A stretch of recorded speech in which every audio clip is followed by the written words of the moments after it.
In this video, I'm going to show you how to read an options chain from top to bottom. Calls, puts, strike prices, bid versus ask prices, delta, theta, implied volatility, and everything else in between in the next 10 minutes. If you're learning options trading as a beginner and want to finally understand what every column on the options chain means, how to tell calls from puts, how to read the strike price, and how to select the correct option contract, this is the only video you need. Watch it all the way through because every piece matters. The first thing you need to know is where to find the options chain. I'm inside thinkorswim. At the top of the platform, click the trade tab and go to all products. Type the ticker symbol you want to analyze into the symbol box and then press enter. Once the ticker loads, look down and you'll see this section labeled options chain. From there, click the arrow beside it to expand the options chain.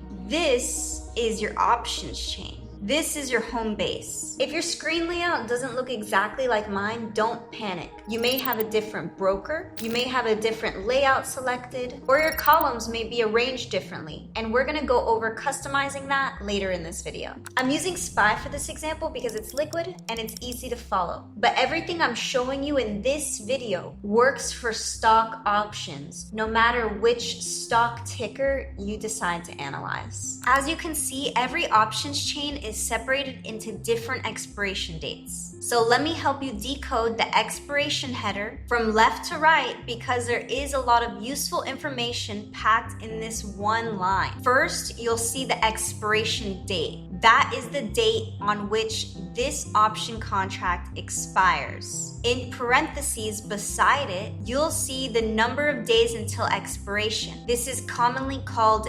DTE, or days until expiration. It tells you how many days are left before that contract expires, so you don't have to calculate it yourself. This contract is a 2 DTE. This contract is a 3 DTE. This contract is a 4 DTE. This contract is a 156 DTE. One standard option contract controls 100 shares of the underlying stock. That means the contract prices on the options chain are quoted per share. The number 100 represents the contract multiplier. For example, the bid price on this option contract is listed at $2.15, but the actual cost to purchase one contract would be approximately $215. That's $2.15 multiplied by 100 shares. If the expiration is weekly, quarterly, or non-standard, thinkorswim also shows an abbreviation or symbol beside the date. On the far right of the expiration line, you'll also see two more pieces of information that many beginners may completely overlook. The percentage is implied volatility for that expiration. Implied volatility represents how much movement the options market is already pricing in for that underlying stock.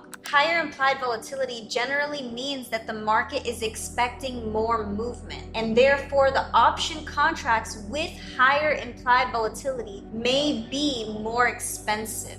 Beside that, you'll see a plus or minus number. That is the expected move. The expected move tells you approximately how much the market is pricing the stock to move up or down by that expiration date. That one number gives you immediate context for whether a particular strike is reasonably within range or extremely far away from the current price. Here's the simplest way to understand the entire options chain. The chain has three main parts. Calls are on the left. If you buy these contracts, you would expect a bullish move. Puts are on the right. If you buy these contracts, you would expect a bearish move. And strike prices are listed down the middle. This is the price column that both sides share. Calls and puts are essentially mirror images of one another, separated by the strike price column in the center. Once you understand that layout, the options chain stops looking like a random wall of numbers and starts becoming a grid that you can easily navigate. One quick thing, you can control how many strike prices appear by using this drop down at the top. Setting it to all can become overwhelming overwhelming because you'll have to scroll through strikes that may be far away from the current stock price. I like to keep the chain with 14 strikes showing, and this shows only the strikes around the current price. That allows me to focus on the contracts that are actually relevant to my trade. And we'll come back to contract selection in a moment. Now, when we open up some of these expiration dates, you'll see the call side and the put side. But two of the most important numbers you'll see are the bid and ask.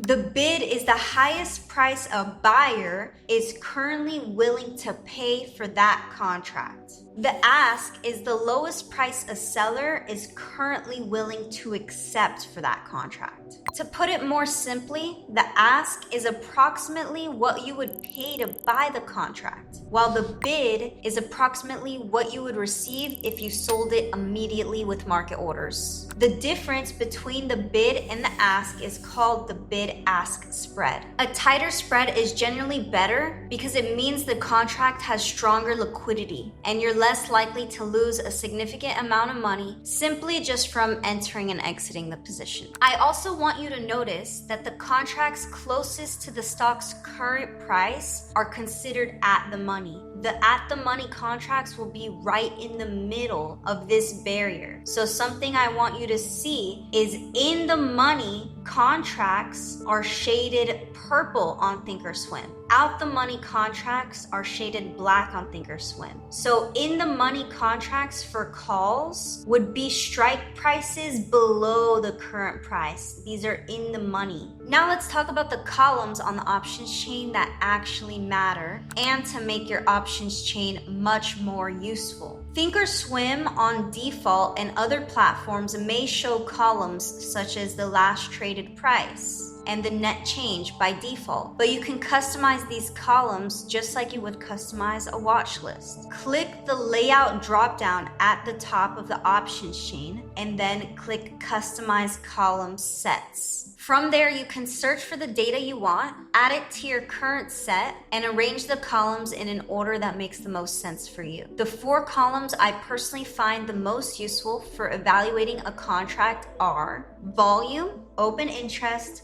delta, and theta. If the market is open, volume tells you how many contracts have been traded during the current trading day. This shows you where the activity is happening right now. A contract with very little or no volume may be more difficult to enter and exit efficiently, while higher volume generally indicates stronger current participation. If the market is closed, it'll show the volume from the previous trading day. Open interest tells you how many contracts at that strike price are currently open and have not yet been closed or exercised. This gives you another way to evaluate liquidity. Higher open interest means more traders have open positions at that strike, which can make it easier to receive a fair fill when entering or exiting your position. Volume tells you what is trading today. Open interest tells you how many contracts were already open coming into today.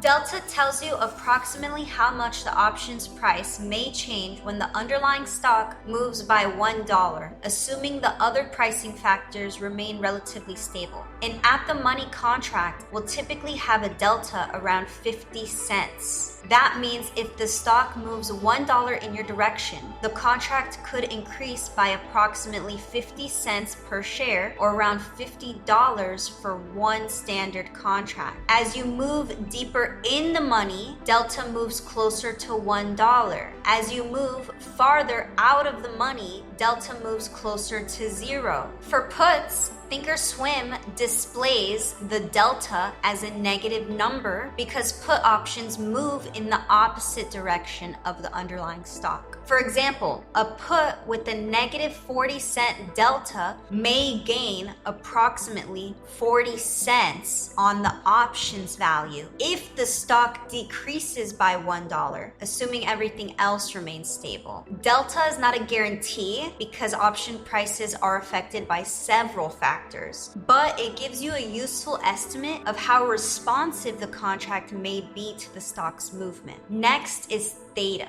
Theta represents time decay. It estimates how much value an option contract may lose each day simply because time is passing. Assuming the stock price, implied volatility, and other pricing factors remain relatively stable. For example, if a contract has a theta of -10 cents, it may lose approximately 10 cents per share, or around $10 for one standard contract over one day due to time decay alone. Theta is usually displayed as a negative number for contracts you are buying because time is working against the buyer. Every day that passes leaves the contract with less time to make the expected move, so part of its extrinsic value gradually disappears. Theta is generally smaller when the expiration date is far away, but it begins to accelerate as the contract gets closer to expiration. That is one reason very short-dated options can be extremely unforgiving. Even when the stock does not move against you, the contract may still lose value quickly because time is running out. This does not mean the exact theta amount will be removed from the contract at the same time every day. Theta is a theoretical estimate, and it changes as the stock price, volatility, and expiration date change. The important takeaway is this. Delta shows you how the contract may react to the stock moving up or down. Theta shows you what it may cost to continue holding the contract as time passes. Volume, open interest, delta, and theta give you a much clearer picture of the contract's liquidity, responsiveness, and time decay risk. Once you create this layout, save it under your own name so you can pull it up with one click every time you open the options chain. The last thing I want to show you is a major time saver. At the top of the options chain, you'll see a filter option. The two filters I would focus on are days to expiration and strike price. For days to expiration, you can set a maximum number of days. For example, if you only want to view contracts expiring within the next 60 days, you can set the maximum to 60. Thinkorswim will hide the later expirations. You can also filter by strike price. One quick warning, the filter uses the actual strike prices. It's not asking how far the strike is from the current stock's price. So if you have specific strike prices in mind or a specific range of strike prices relative to the current stock price, you can type that into this filter as well. So once you filter the expiration dates and strike prices, you could stop scrolling through hundreds of contracts that you're never going to trade and only see the ones that meet your requirements. Let's quickly recap.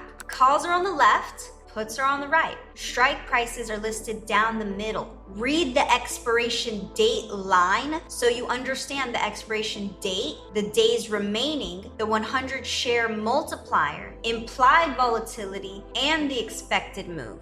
You could check the bid-ask spread to make sure that the contract has reasonable liquidity. Then use the combination of volume, open interest, delta, and theta to help evaluate the contract. Volume shows you today's activity. Open interest shows you how many positions are currently open. Delta estimates how responsive that option contract may be to a $1 move in the underlying stock. Theta estimates how much value that contract will lose as time passes. Reading the options chain is just step one to the process of trading options. Knowing which contract to actually pull the trigger on and having a complete system backing you behind your decision, that's the next layer of trading. That's exactly what we work on inside of my one-on-one mentorship program. You send me your charts, your trades, and your trading plans. And I send you personalized feedback reviewing what you sent me so you're not guessing and figuring it all out alone. I'll give you guidance. If you're serious about becoming a more consistent options trader, click the link in the description below to apply for my one-on-one mentorship program. And if you are serious about learning more and you want to learn the next step, watch this video next. That video will give you the complete roadmap and walks you through getting started with options trading step by step. With that being said, I'll see you in the next one. Bye.